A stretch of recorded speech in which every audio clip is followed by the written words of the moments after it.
کہا یا رسول اللہ آپ کا ہی تو حکم تھا کہ کوئی بلال کو خرید لائے، اور اب خرید کر لایا ہوں تو فرما رہے ہیں کہ اچھا نہیں کیا۔ حضور اچھا کیسے ہوتا؟ کہا اچھا ایسے ہوتا کہ کچھ رقم میرے سے لیتا، کچھ رقم تیری، تمہاری ہماری رقم مل کر کے بلال کو خریدتے۔ کہا یا رسول اللہ میری کس کی حضور، جو کچھ ہے وہ سب آپ ہی کا ہے یا رسول اللہ، میں حضور آپ سے کیا لوں یا رسول اللہ، جو کچھ ہے آپ ہی کا دیا ہوا ہے۔ حضور بڑے راضی ہو گئے۔ پھر بلال حبشی رضی اللہ تعالیٰ عنہ کو حضور صلی اللہ علیہ وسلم نے اپنی مسجد نبوی کا مؤذن بنا دیا اور فرمایا کہ بلال اذان پڑھا کرو۔ بلال حبشی مسجد نبوی کے پہلے مؤذن ہیں، اذان دیتے تھے۔ ایک وقت تو وہ تھا بلال حبشی کا کہ اس کے یہاں نوکری کرتے تھے، اس کے زر خرید غلام تھے، اور پھر کبھی کوئی بھی آدمی اس کا سگے والا یا رشتہ دار کوئی بھی بلال کو آواز دیتا، عقل کرتا، تو بلال دوڑ کر کے جاتے تھے۔ کیا بات ہے؟ کہا جا پان لے کر آ جا، جا یہ لے کر آ جا، جا بازار سے سبزی لے آ۔ جو بلاتا تھا بلال دوڑ دوڑ کر کے جاتا تھا۔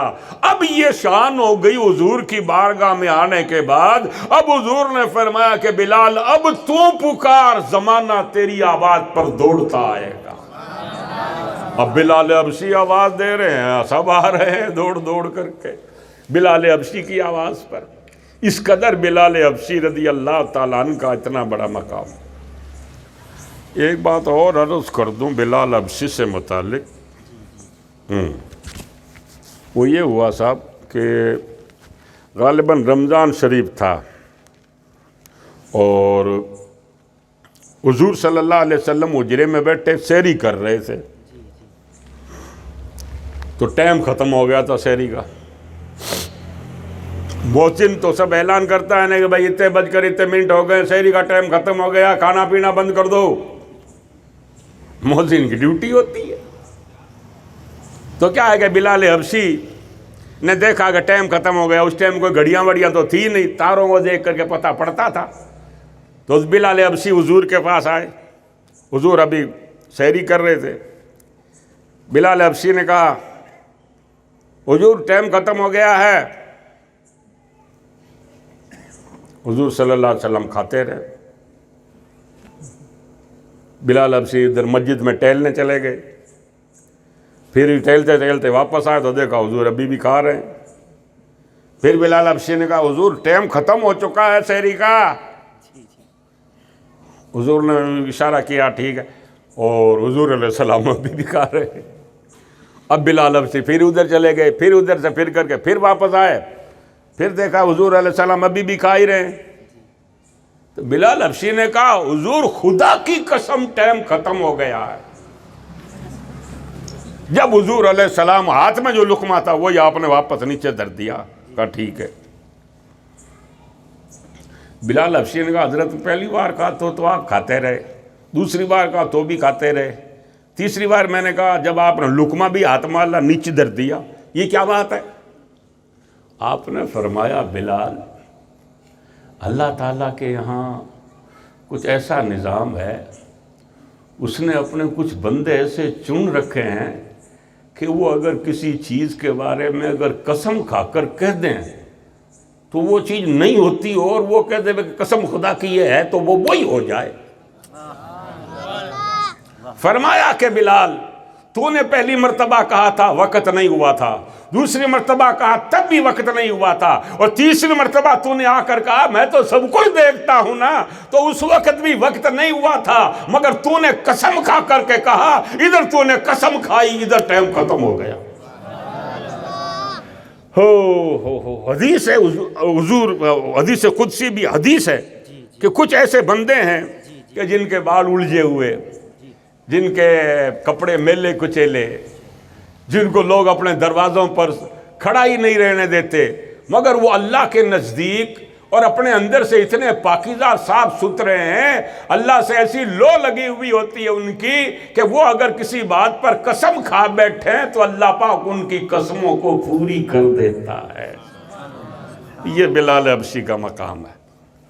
تو ابو بکر صدیق رضی اللہ تعالیٰ عنہ نے حضرت بلال حبشی کو خرید کر حضور علیہ السلام کی بارگاہ میں پیش کیا، اور بلال کا پھر یہ مقام و مرتبہ ہو گیا۔ وہ شاعر کہتا ہے بلال حبشی کیوں نہیں حضور علیہ السلام سے یہ کہتے ہوں گے کہ جب تک بکے نہ تھے تو کوئی پوچھتا نہ تھا، تم نے خرید کر ہمیں انمول کر دیا، ورنہ ہمیں کون پوچھتا تھا، آج ہمیں جو پوچھا جا رہا ہے یہ تیری محبت اور تیری نسبتوں کا ثمرہ ہے۔ تو دوستو سیدنا صدیق اکبر رضی اللہ تعالی عنہ نے حضور علیہ السلام کے حکموں کو اس طرح آپ نے اس کا وہ کیا۔ دوستو حضرت علی فرماتے ہیں کہ کبھی بھی کسی بھی نیک کام کے اندر ابو بکر نے ہمارے کو آگے بڑھنے ہی نہیں دیا، ہمیشہ ابو بکر آگے ہی رہتا تھا، اور یہی حضرت عمر کہتے ہیں۔ وہ حضور علیہ السلام نے جنگ کے موقع پر آپ نے فرمایا کہ اللہ تعالیٰ کی محبت میں، اللہ تعالیٰ کی رضا کے خاطر اپنا اپنا مال لے کر کے آؤ، تو سارے صحابہ کرام اپنی اپنی طرف سے جو بھی ان سے بن سکا لے کر کے آئے۔ حضرت عمر رضی اللہ تعالیٰ عنہ انہوں نے کیا کیا، انہوں نے اپنے گھر کے اندر، گھر میں جو بھی چیز تھی نا، آدھی آپ نے گھر کے اندر رکھ لی، آدھی آپ نے کیا ہے کہ پاس میں رکھ لی، کا حضور کے پاس لے جائیں گے۔ آدھا گھر کا مال حضرت عمر رضی اللہ تعالیٰ عنہ حضور علیہ السلام کی خدمت میں لے کر کے چلے گئے۔ حضور نے فرمایا حضرت عمر سے، عمر کتنا لائے ہو؟ کہا حضور گھر کا آدھا مال لے آیا ہوں، بیٹھو۔ اس کے بعد لوگوں نے دیکھا ایک ہستی آ رہی ہے، سر کے اوپر بہت بڑی گٹھری رکھی ہوئی ہے، اور ایک پھٹی پرانی کمبل ہے باپ دادوں کے ٹائم کی، وہ کمبل اوڑھے ہوئے ہے، اور اس کمبل کے اندر بھی کانٹے لگے ہوئے ہیں، بٹن نہیں ہے کمبل میں، کوئی بٹن تو تھوڑی ہوتے ہیں، جو کانٹوں سے کیا ہے کہ وہ پیرو لیا اس کو، اور کمبل اوڑھ کر کے آ رہے۔ کون؟ ابو بکر صدیق رضی اللہ تعالیٰ۔ حضور نے فرمایا کہ ابو بکر آ گئے، کہا سامنے لا کر رکھ دیا۔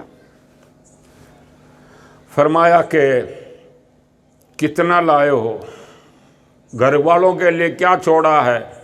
آپ نے کہا ابقیت اللہ و رسولہ، گھر پر اللہ اور اس کے رسول کا نام چھوڑا ہے۔ سب کچھ لے آیا ابو بکر صدیق۔ اقبال کہتا ہے پروانے کو چراغ، پروانے کو چراغ، پروانے کو چراغ چاہیے، بلبل کو پھول بس، صدیق کے لیے ہے خدا کا رسول بس۔ ہمارے لیے آپ کافی ہیں۔ سب کچھ لے کر آ گئے۔ بتاتے ہیں کہ آپ کے مکان میں کوئی کیل لگی ہوئی تھی، وہ کیل بھی آپ نے کھینچ کر کے اس گٹھڑی میں رکھ لی تھی۔ گھر والوں نے پوچھا اس کیل کا کیا ہوگا؟ کہ کہیں میدان میں کسی جگہ یہ کیل ٹھوکنے کام آ جائے گی۔ گھر کی جھاڑو بھی اس میں، گھر کی وہ پھونکنی بھی اس میں، گھر کا چیپیا بھی اس میں، گھر کی ہر چیز اس کے اندر، لوٹا بھی، گلاس بھی، ڈھکنا بھی، یہ بھی، وہ بھی، تھالی بھی، برتن بھی، پیالہ بھی، جو کچھ تھا۔ اس طرح ہمارے تمہارے گھر جو بھرے ہیں نا سامانوں سے، ایسے سامانوں سے گھر صحابہ کے نہیں بھرے ہوئے تھے۔ ہمارے گھروں میں تو اتنا کچھ لانے کے باوجود بھی مائیں بہنیں کہتی ہیں وہ نہیں لائے، وہ لے آؤ، وہ اور لے آؤ، وہ اور لے آؤ۔ اللہ والے کہتے ہیں کہ اپنے گھر کو قبر سے زیادہ خالی رکھو، تاکہ جب خالی قبر میں جاؤ تو تم کو فیل اور افسوس نہیں ہو، بلکہ تم کو یہ خیال ہو کہ گھر بھی ایسا ہی تھا، قبر بھی ایسی ہے۔ ورنہ کیا ہے کہ قبر میں اور زیادہ افسوس ہوگا کہ گھر تو ایسا بھرا تورا تھا، قبر میں کچھ نہیں ہے، کچھ نہیں ہے۔ حضرت مرزا مجر جان جانا رحمت اللہ علیہ، جو سلسلے نقشبندیہ کے بہت بڑے پیر ہیں، زندگی بھر کرائے کے مکان میں رہے، ہزاروں مرید تھے ان کے، مگر کرائے کے مکان میں رہے۔ لوگوں نے کہا حضرت گھر کا مکان بنا لو، آپ نے کہا ایک دن گھر والا بھی چھوڑنا پڑے گا، کرائے والا بھی چھوڑنا پڑے گا، تو گھر کا چھوڑنے میں تکلیف زیادہ ہوگی، کرائے والا تو ایک دن چھوڑنا، وہ تو چھوٹا تو چھوٹو، اپنے کا کیا جاتا۔ تو یہ حال ہے اللہ کے بندوں کا. اور ہم تو ہمارے گھر ایسے بنا رہے ہیں جیسے ہم کو تو جانا ہی نہیں ہے، اگر جانا بھی ہے تو واپس آ جانا، ایسا لگتا ہے. عجیب حال ہے. عیسیٰ علیہ السلام نے کبھی گھر بنایا نہیں. ہاں، عیسیٰ علیہ السلام پانی کے واسطے ایک پیالہ رکھتے تھے، اس سے آپ پانی پی لیتے تھے. ایک مرتبہ آپ نے کسی آدمی کو دیکھا کہ پانی یوں پی رہا ہے تو آپ نے پیالہ بھی پھینک دیا، کہا پانی یوں پی لیں. آپ ہاتھ میں کنگا رکھتے تھے، پھر آپ نے دیکھا کوئی یوں کر رہا ہے اپنے انگلیوں سے، کوئی اپنی کنگھی کر رہا، آپ نے کہا کنگا بھی پھینک دیا، کہا اس سے ہی کر لیں گے اپنی. تو اس طرح کا اللہ کے بندوں کا حال ہے. میں یہ نہیں کہتا کہ آپ اور ہم بھی سب چیزیں چھوڑ چھاڑ کر کے سب پھینک دیں، لیکن کم سے کم تھوڑی دنیا اپنے دل سے تھوڑی نکال دیں اور اپنی آخرت اپنے دل کے اندر بسا لیں. دوستو، ہمیں آخرت کا، قبر کا، موت کا کوئی آپ کو اور ہمیں فکر چنتا ہے ہی نہیں. ہم تو جانتے ہیں جو مرنے والا تھا وہ مر گیا، ہم تھوڑی مریں گے. بھئی مرنا تو ایک نہ ایک دن آپ کو اور ہم کو بھی ہے. اب مرنے کے بعد کیا ہوگا؟ مرنے کے بعد کیا ہوگا؟ لوگ اکنیاں کھائیں گے اور پاتیا ہوگا، اور کیا ہوگا؟ بھئی یہی ہوگا بس. دیکھ لو دوسروں کے مرنے کے بعد جو ہوا وہی ہمارے مرنے کے بعد ہوگا. کوئی ہمارے کو لے کر تھوڑی بیٹھ جائے گا کہ نہیں میں میرے پاپا کو لے جانے نہیں دوں گا، یہیں رکھو اس کو. کوئی نہیں رکھے گا. لوگ کہیں گے چلو بسم اللہ علی ملت رسول اللہ، اٹھاؤ اشہد ان لا الہ الا اللہ کہہ کر کے لوگ کھندا دیں گے اور جنازہ گھر سے باہر نکال لیں گے، لے کر چلے جائیں گے. بچیاں روتی رہے گی، لڑکے اداس اداس آنکھوں میں آنسو لیے ہوئے کھندا دیتے ہوئے چلیں گے. دھیرے دھیرے لوگ چل رہے ہوں گے. یہ حال ہو رہا ہوگا. اور قبرستانوں میں جانے کے بعد بھی کچھ ٹولی ادھر بیٹھ جائے گی، کچھ ٹولی ادھر بیٹھ جائے گی، کچھ ٹیم ادھر بیٹھ جائے گی. بیٹھے بیٹھے باتیں کریں گے، قبر کا فکر نہیں کریں گے کہ بھئی ہمارے ساتھ بھی کیا ہے، ایک دن ہماری بھی میت اس طرح اٹھے گی.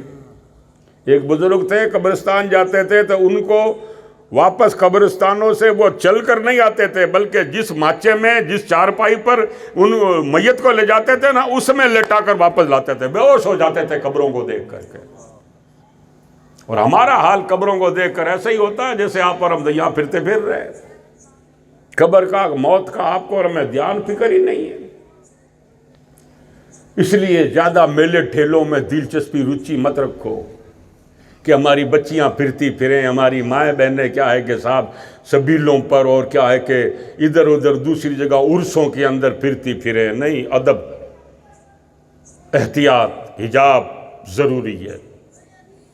ہمیں ہمارے نبی نے یہ حکم دیا ہے. ہمیں ہمارے دین کے حساب سے چلنا ہے، دنیا والوں کے حساب سے نہیں چلنا ہے. دنیا والوں کے حساب سے چلیں گے تو عزتیں برباد ہو جائے گی، اور نبی کے کام سے اور نبی کے حکم کے مطابق چلیں گے، عزتیں آپ کی ہماری محفوظ رہ جائے گی. ہاں، بات کر رہا تھا ابو بکر صدیق رضی اللہ تعالی عنہ کی قربانی کی. کیا آپ سارا مال لے کر حاضر ہو گئے؟ جبریل علیہ السلام حضور کی بارگاہ میں آئے. الصلاۃ والسلام علیک یا رسول اللہ. آپ نے فرمایا وعلیکم السلام جبریل. حضور نے جب جبریل کو دیکھا تو جبریل کے نوری پروں کے اوپر ایک کمبل اوڑھی ہوئی ہے، کمبل میں کانٹے لگے ہوئے ہیں. حضور علیہ السلام نے فرمایا جبریل تمہارے کو یہ کمبل اوڑھنے کی کیا ضرورت پڑ گئی؟ جبریل علیہ السلام نے کہا آپ کے ابو بکر صدیق کو دیکھو، انہوں نے آپ کی محبت میں اپنا سب کچھ پیش کر کے یہ پرانی کمبل اوڑھ کر کے کانٹے لگا لیے. یہ انداز اللہ تعالیٰ کو اتنا پسند آیا ہے کہ آسمان کے سارے فرشتوں کو کہہ دیا کہ آج وہی لباس پہن لو جو ابو بکر پہننے بیٹھا ہے. ہم نے بھی آج یہی لباس اپنا لیا ہے. کیوں؟ اس کو راضی کرنے کے لیے. ابو بکر تمہیں راضی کرنے کے لیے اس طرح آیا ہے. ادھر اس نے ہم حکم دے دیا ہے کہ اگر تم مجھے راضی کرنا چاہتے ہو آج ابو بکر والا پیرواز پہن لو. پھر حضرت جبریل نے حضور علیہ السلام سے عرض کیا، کہا سرکار آپ کے رب کی طرف سے ایک حکم آیا ہے. کہا کیا؟ کہا ابو بکر سے یہ پوچھو۔ حضور نے کہا کیا پوچھوں؟ کہا ابو بکر سے پوچھو کہ ابو بکر ایسی حالت میں اپنا سب کچھ پیش کر کے ابو بکر کہیں ہم سے ناراض تو نہیں ہے؟ ابو بکر ہم سے راضی ہے؟ بولو اس کو کیا پتہ نہیں ہے کہ راضی ہے کہ ناراض ہے؟ پتہ سب ہے، مگر ابو بکر کا اسٹیٹس، ابو بکر کا مقام، ابو بکر کا اسٹینڈرڈ، ابو بکر صدیق کا مقام و مرتبہ مولا کو اور بڑھانا ہے کہ ساری دنیا اس بات سے ڈرتی ہے کہ کہیں وہ ناراض نہ ہو جائے، کہیں وہ ناراض نہ ہو جائے، وہ راضی رہے، وہ راضی رہے، وہ راضی رہے۔ ارے اس ابو بکر کو کیا کہو گے جس سے خدا کہتا ہے کہ ابو بکر تو ہم سے راضی ہے کہ؟ خود ہی کو کر بلند اتنا کہ ہر تدبیر سے پہلے خدا بندے سے خود پوچھے بتا تیری رضا کیا ہے۔ ابو بکر صدیق رضی اللہ تعالیٰ عنہ دوستو حضور علیہ السلام کی محبت میں اس طرح اپنے مال کی، جان کی، تن من دھن سب کچھ حضور علیہ السلام کے لیے ہم وقت تیار رکھتے۔ بھئی ہجرت کے ٹائم جب نکلے تھے نا تو گھر میں جتنے بھی پیسے روپیے تھے نا، باپ دادوں کی جو بھی جاگیری یا جو بھی پیسے روپیے وغیرہ تھے باپ دادوں کا مال، وہ سارا لے کر کے نکل گئے تھے حضور کے ساتھ۔ آپ کے والد تھے نابینا ابو قحافہ، انہوں نے اپنی بیٹی سے پوچھا، کہا بیٹی ابو بکر اپنے نبی کے ساتھ گیا ہے تو اپنے سارے پیسے نہیں لے کر چلا گیا ہے، ذرا دیکھ تو صحیح الماری کھول کر۔ تو کہا ہاں ابا میں تھوڑی دیر کے بعد دیکھ لوں گی، کام کر رہی ہوں۔ کہا بیٹا دیکھ کر بتانا کہ ابو بکر کو چھوڑ گیا کہ نہیں چھوڑ گیا ہے؟ کہا ہاں۔ جب انہوں نے جا کر کے وہ کوتھلی اور تھیلی دیکھی تو اس کے اندر کچھ بھی نہیں تھا۔ انہوں نے کیا ہوشیاری کی، انہوں نے کیا کیا، تھوڑے بہت کنکر اور تھوڑی بہت ٹھیکریاں وغیرہ جھیڑی کر کے ان کو گھس کر کے اور پیسے اور سکے والی شکل بنوا کر کے ان کو تھیلی کے اندر، کوتھلی کے اندر واپس بند کر دیا۔ اور پھر تھوڑی دیر کے بعد ابو قحافہ نے پوچھا بیٹا دیکھا نہیں ابو بکر سب کچھ تو نہیں لے کر چلا گیا؟ تو انہوں نے کہا نہیں ابا سب کچھ نہیں لے کر چلے گئے، کچھ رکھا ہے۔ کہا بیٹا میرے کو یقین نہیں ہے، لا کر کے بتا۔ تو جب وہ لا کر کے انہوں نے کیا کیا صاحب، وہ کوتھلی کا منہ یوں پکڑ لیا اور آ کر کہا لو دیکھ لو یہ آپ۔ جب انہوں نے دیکھا لگا کر کے ہاں کچھ روپے پیسے چھوڑ کر تو گیا ہے، سب کچھ لے کر تو نہیں گیا۔ واپس لے جا کر رکھ دے۔ انہوں نے سوچا کہ یہ ٹھیکریاں وغیرہ کنکر پنکر واپس باہر پھینک دوں، دادے کو تسلی، والد صاحب کو تسلی تو ہو ہی گئی ہے، دادا کو تسلی تو ہو ہی گئی ہے۔ تو صاحب جب وہ باہر پھینکنے کے لیے گئی تو انہوں نے جو ہی اس کا منہ کھولا تو اس میں حقیقت میں سکے اور روپیے ہی بھرے ہوئے تھے۔ کہ اے میری بندی جب تو نے میرے نبی کی محبت میں ان کنکروں پتھروں کو تو نے اگر روپیے اور پیسے اور سکے اگر کہہ دیے ہیں تو ہمارا تو یہ ہے کہ جو میرا بندہ ہوتا ہے میری محبت میں ہوتا ہے وہ اگر کنکر کو بھی مٹی کو بھی سونا کہہ دے تو میں سونا کر دیتا۔ کوئی اندازہ لگا سکتا ہے ان کے زور بازو کا، نگاہ مرد مومن سے بدل جاتی ہے تقدیریں۔ بہرحال جب حضرت ابو بکر صدیق رضی اللہ تعالیٰ عنہ ہجرت کا موقع ہے اور آپ تشریف لے جا رہے ہیں، چلتے چلتے چلتے چلتے غار ثور آیا، جبل ثور۔ آپ لوگوں کو اللہ تعالیٰ مکہ شریف کی، مدینہ شریف کی زیارتیں نصیب فرمائے، آپ کے طفیل مجھے بھی نصیب کرے۔ آپ لوگ اگر غار ثور دیکھو گے نا، بہت اونچا، اتنا اونچا، اور ایسا مطلب کھڑبڑا اور ایسا راستہ نہیں ہے۔ اب تو ٹھیک ہے تھوڑی بہت کوئی سیڑھیاں پوڑیاں وغیرہ بنا دی گئی ہوں گی، اور حضور علیہ السلام اور ابو بکر صدیق جب ادھر گئے تب تو کچھ اس وقت تھا ہی نہیں. ہم بھی گئے مگر ہم نے تو نیچے سے ہی زیارت کر لی. ٹور والوں نے کہا بھائی یہیں سے دعا وغیرہ کر لو، اوپر چڑھنے کی ہمت طاقت نہیں. ہمارے سے اکیلے سے چڑھا نہیں جاتا ہے، اور ابو بکر صدیق نے حضور کو کھمبے پر بٹھا کر کے ٹھیڑ پہنچا دیا. ہاں صاحب، آپ نے حاجی ملنگ بھی دیکھا ہوگا کلیان میں، وہاں پر بھی سیڑھیاں وغیرہ ہے، اور وہاں پر بھی کیا ہے کہ صاحب وہ اس طرح کی ڈولیاں بنی ہوئی ہے، جو مزدور لوگ کیا ہے کہ ڈولی کے اندر کسی کو بٹھا کر کے وہاں زیارت کراتے ہیں اور روپیے لیتے ہیں. سمجھ رہے ہیں آپ؟ حاجی ملنگ وہ بھی بہت اونچا پہاڑ ہے، غار ثور بھی بہت اونچا پہاڑ ہے، مگر ابو بکر صدیق رضی اللہ تعالیٰ عنہ نے دیکھا کہ حضور علیہ السلام ہے، سرکار کو اپنے کندھوں پر بٹھایا اور لے کر کے روانہ ہو گئے. کہیں رستے میں یہ نہیں کہا کہ حضور تھوڑی دیر اتر جاؤ، اپنے یہاں بیٹھ کر تھوڑا سانس کھا لیتے ہیں، نہیں. بلکہ روایت میں آیا ہے کہ جب وہ غار نزدیک آ گیا تو ابو بکر صدیق نے من میں یہ سوچا کہ اللہ یہ غار اتنا جلدی نزدیک کیسے آ گیا ہے، تھوڑا دور کر دے، تیرے نبی کو اٹھانے کا جو لطف آ رہا ہے وہ لطف تھوڑا اور لمبا جائے. آخر وہاں چلے گئے صاحب، پہنچ گئے وہاں، اور حضور صلی اللہ علیہ وسلم کو کہا آپ حضرت تھوڑے بیٹھو، میں اندر تھوڑی صاف صفائی کر لوں. اب پہاڑوں کے اندر، گفاؤں کے اندر، غاروں کے اندر سانپ وغیرہ، جناور وغیرہ رہتے ہیں. وہاں پر بھی کوئی بہت بڑا جناور، بہت بڑا سانپ تھا، جگہ جگہ بل تھے. ابو بکر صدیق پہلے اندر گئے، اندر جا کر کے آپ نے صاف صفائی وغیرہ کی. جگہ جگہ سائیڈ میں بل تھے، نیچے بھی بل تھے. سائیڈ والے بلوں کو بھی پورا آپ نے کپڑے پھاڑ پھاڑ کر کے ان کے اندر کپڑے بھر دیے، ادھر بھی بھر دیے، ادھر بھر دیے، ادھر بھر دیے، ادھر بھر دیے، سارے بل آپ نے پیک کر دیے. پھر بھی ایک بل باقی رہ گیا.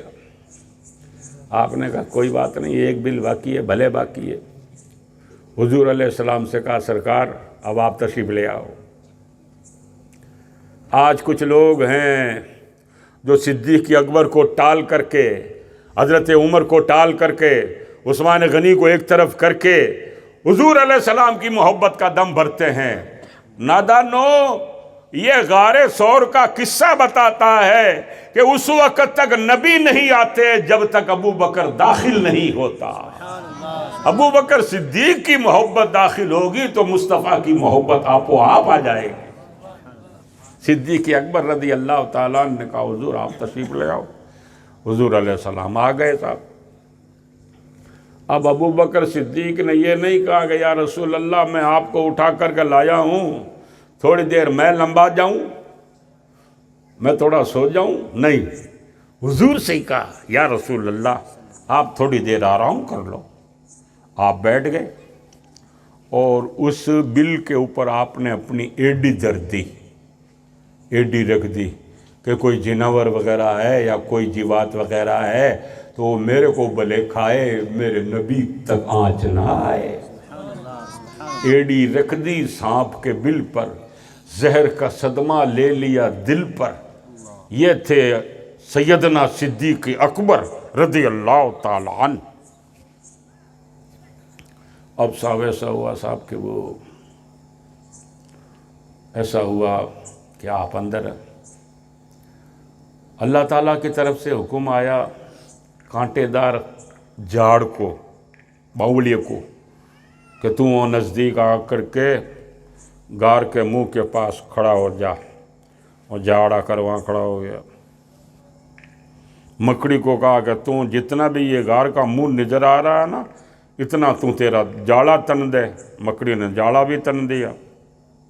کبوتری کو حکم ہوا کہ تو انڈے دے، انڈے دے دے. وہ کبوتری نے 2 انڈے وہاں پر دے دیے. اچھا، ابو جہل اور اس کی پارٹی کے آدمی اپنے پاگیوں کو ساتھ لائے. پاگی کس کو بولتے ہیں؟ جو پگوں کے نشان اور